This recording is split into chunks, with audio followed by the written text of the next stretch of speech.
Bonjour, bonjour. J'étais en train de rechercher, je réfléchissais sur ma communication sur Internet pour gagner en visibilité, puisque c'est mon moyen de communication. J'ai essayé de chercher ce que pourrait noter une personne qui aurait besoin de mes services d'accompagnement pour du mieux-être. En gros, quelqu'un qui voudrait changer de vie. Et là, je me dis, ben voilà, j'ai ma thématique. La thématique, ce sera changer de vie pour cet article. Voilà, alors j'ai fait aussi une recherche donc par rapport à ce qui est le plus recherché sur cette thématique et on trouve changement de vie, change de vie, changer de vie pour aller mieux, changer de vie sans argent, changer de vie des témoignages, changer de vie les livres et des citations de changer de vie. C'est ce que les gens recherchent par rapport à cette thématique. Et puis, il y a des questions qui reviennent fréquemment vis-à-vis de ce changement de vie, c'est comment changer de vie rapidement. Où aller quand on veut changer de vie? Comment savoir si on doit changer de vie? Et comment changer de vie à 50 ans? Mais on a la même question à 40 ans et à 30 ans. Alors j'ai trouvé un livre qui s'appelle L'art de changer de vie en 5 leçons. C'est un livre de Philippe Gabillier. Alors j'adore Philippe Gabillier. Je sais pas si je t'en parlerai peut-être une autre fois, mais il a fait une vidéo il y a quelques années sur le facteur chance. C'est comme ça que je l'ai connu. Et j'adore. Et je l'ai vu aussi en séminaire et c'était vraiment très top. Donc j'ai trouvé ce livre sur le site d'Olivier Roland sur des livres pour changer de vie.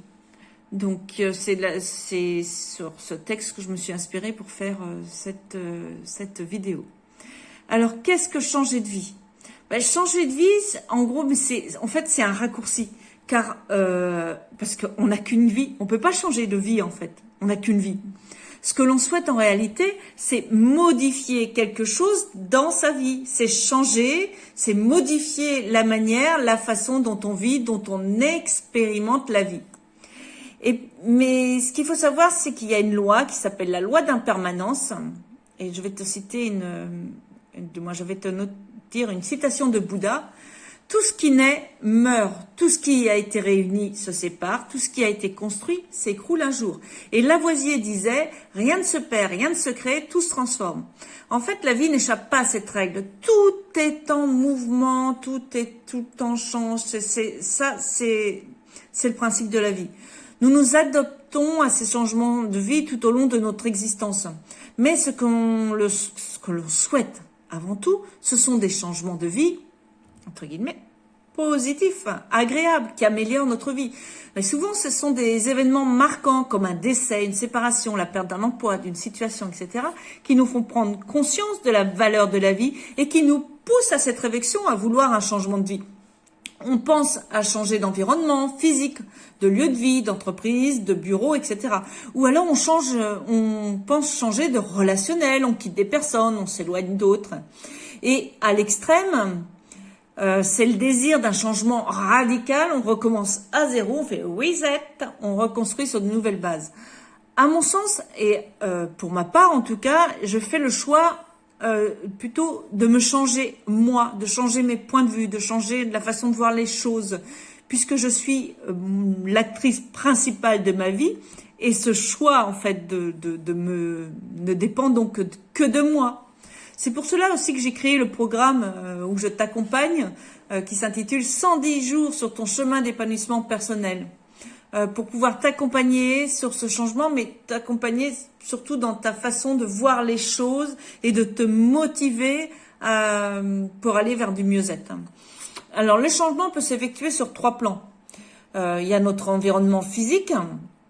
Là, on peut agir là-dessus. Il y a nos relations et puis l'être que nous sommes. Donc, ces 3 plans nous influencent au quotidien et nous pouvons œuvrer, donc à les modifier en pleine conscience à partir du moment qu'on le décide. Pour avancer sur ce chemin, il faut commencer déjà à définir le cap à prendre. Et puis l'étape que l'on veut atteindre, donc en métaphore, donc ce sont les objectifs à atteindre, ou avoir au moins une petite idée d'étape, car parfois, même souvent, je remarque que l'étape finale se modifie au fur et à mesure qu'on avance sur son chemin, qu'on apprend qu'on commence à se connaître et à voir et à être en pleine conscience, eh bien les objectifs se modifient, l'étape change. Donc maintenant, pourquoi vouloir le faire? Pourquoi vouloir faire ce changement? Ben, c'est parce que c'est pas facile de changer, de quitter quelque chose de connu pour aller vers l'inconnu malgré qu'on désire ce changement. Les peurs s'installent ou ressurgissent, les petites voix se font entendre, notre environnement nous renvoie à ses propres peurs. Le passage à l'action, du coup, s'avère très difficile. Mais c'est le ressenti d'une insatisfaction intérieure qui nous pousse au questionnement sur notre vie et sur le sens à lui donner. Et je vais te lister les 5 grands regrets des personnes en fin de vie. Alors, il y a avoir le courage de vivre la vie que je voulais, non pas celle que les autres attendaient de moi. Ne pas avoir autant travaillé, avoir le courage d'exprimer mes sentiments, rester en contact avec mes amis, m'autoriser à être plus heureux. Donc, nous pouvons avoir toutes les bonnes raisons en main pour vouloir changer de vie, mais est-ce que c'est réaliste pour toi? Est-ce qu'on a la capacité pour le faire? Il arrive toujours à un moment où on prend conscience que les années passent et qu'il est temps de faire quelque chose de sa vie. Tu vois de quoi je parle? La fameuse crise en général de la quarantaine, quoi qu'on la retrouve à pas mal d'âge, cette crise. La quarantaine a le dos large quand même. Alors, les obstacles extérieurs et intérieurs que l'on peut rencontrer. Personne n'aime sortir de sa zone de confort. Alors, zone de confort qui pour la plupart est loin d'être confortable, hein, on est bien d'accord. Aujourd'hui, moi je préfère dire que j'élargis ma zone de confort plutôt que d'en sortir. Ça me déstabilise moins et je trouve que ce sont des mots qui ont beaucoup de puissance. Donc vouloir, c'est une chose. Initier le changement, c'est une chose. Mais le faire durer, que ça perdure, ça c'est autre chose. Ça me rappelle les bonnes résolutions qu'on tient au mois de janvier, d'ailleurs qui va vite arriver maintenant, et qui ne durent que le temps de le dire. Le premier obstacle souvent que l'on rencontre, c'est notre environnement, qui sous couvert de vouloir notre bien, mais quelque part c'est quand même aussi leur propre confort, ils nous découragent à vouloir effectuer ce changement. Le changement réveille souvent des peurs conscientes, mais bien souvent inconscientes. Ces peurs sont des clignotants. Il faut en tenir compte. C'est pas de les mettre de côté. Il faut en tenir compte. Elles sont le signal qu'il faut être vigilant. Je t'invite d'ailleurs à lire mon article sur l'intelligence émotionnelle que j'ai publié il y a pas si longtemps que ça, pour mieux cerner ce phénomène. Donc tu vas sur mon site nadiapayer.com et tu tapes intelligence émotionnelle à notre service et tu trouveras cet article. Donc les peurs, ça peut être la peur de vivre une vie de non-sens, la peur de l'inconnu, la peur des conséquences financières, sociales, familiales, la peur de l'échec, la peur du regret, la peur d'être confronté à ses lacunes, à son ignorance, à son impuissance, peur de ne pas pouvoir suivre par rapport à un problème de santé par exemple, peur du regard des autres, du jugement, du rejet, de l'humiliation, la peur de s'engager, de trahir quelque chose ou quelqu'un. Ce sont des peurs qu'on rencontre fréquemment. Donc la première étape, à mon sens, c'est d'avoir déjà la volonté de changer, puis d'accepter ces peurs. Elles sont là, c'est juste un clignotant et on les accepte. Et puis de faire un travail sur soi de façon à en prendre bien conscience et de les laisser... du moins de vivre avec, mais de les prendre comme tel un moyen d'être vigilant. Alors, par rapport au passage à l'action, donc la connaissance de soi, pour commencer à changer son extérieur, on va commencer par changer notre intérieur. Modifier notre intérieur pour devenir une autre version de soi, plus alignée avec notre nature profonde. Je t'invite vraiment à le faire, mais petit à petit, à expérimenter, à petits pas pour commencer. Après, tu pourras peut-être faire des plus grands pas, mais zen. Je t'invite aussi à lire cet article sur les étapes du changement que j'ai écrit il y a quelque temps. Donc sur mon site toujours nadiapayer.com, tu tapes cherche du changement et tu trouveras cet article. Sinon dans le corps du texte, je mets le lien. Donc ces étapes du changement, c'est le deuil. Il y a une zone neutre et puis il y a le nouveau départ.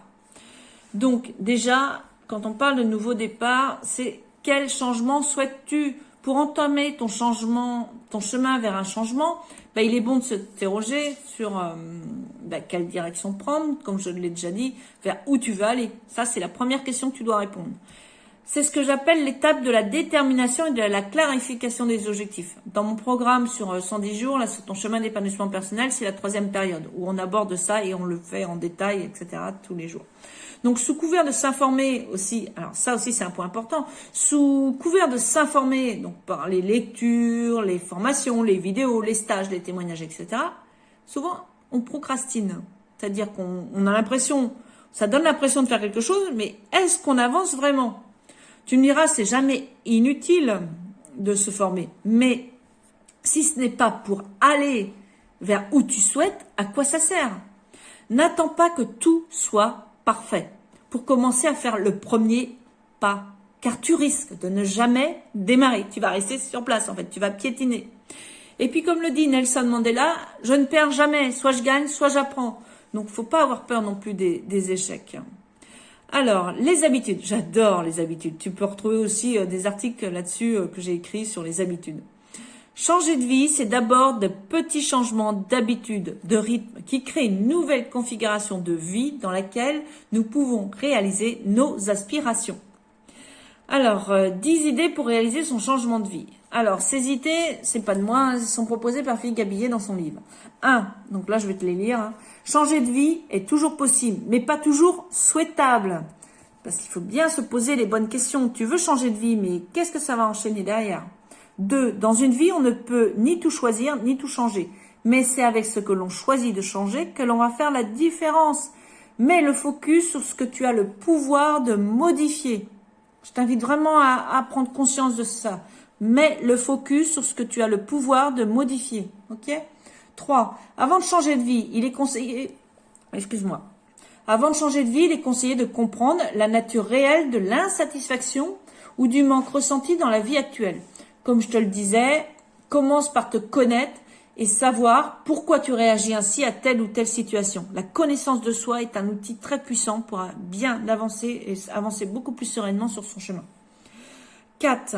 Un changement de vie conduit souvent à remettre en question des engagements antérieurs. Donc il faut se préparer à cette remise en question. Notre culture, notre éducation, on s'est souvent engagé, même sans vraiment le formaliser, dans des pensées qu'ont nos parents, etc. Et du coup, on reste attaché à ce passé. Et donc, il faut savoir aussi remettre en question tout cela. 5. Même quand on envisage de changer radicalement de vie, mieux vaut garder une claire conscience de ce qui ne changera pas, quoi qu'il arrive. Ça, c'est clair. Le passé sera toujours le passé. Donc, si tu ne l'acceptes pas, tu auras du mal quand même à avancer. Là, cette semaine, on a abordé le pardon dans le groupe. Et c'est clair que si tu ne l'acceptes pas, là, il va y avoir un blocage.